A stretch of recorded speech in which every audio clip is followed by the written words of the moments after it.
আসসালামু আলাইকুম ভিউয়ার্স, আজকে আমি আপনাদের বলবো বাঞ্জা কবুতর চেনার উপায়। আমরা যারা নতুন কবুতর পালন করি তারা অনেক সময় অনেক কবুতর নিয়ে আসি, কিন্তু ওই কবুতরগুলো আনার পর আর ডিম দেয় না। বাঞ্জা কবুতরগুলো সাধারণ কবুতরের মতোই মিটিং করে, কিন্তু তারা ডিম পারে না। আপনারা একটি কবুতরকে কিভাবে বুঝবেন যে এই কবুতরটি বাঞ্জা?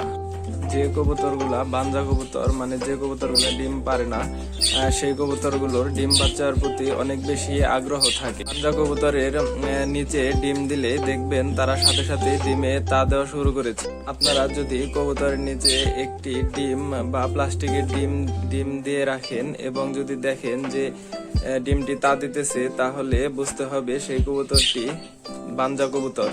কারণ যে কবুতরগুলা ডিম পারে ওই কবুতরগুলা অন্যের ডিম তা দেয় না, আর বাঞ্জা কবুতর অন্যের ডিম তা দেয়। আশা করি সবাই বুঝতে পারছেন কিভাবে বাঞ্জা কবুতর চিনবেন। তো আজকে এখানেই বিদায় নিচ্ছি।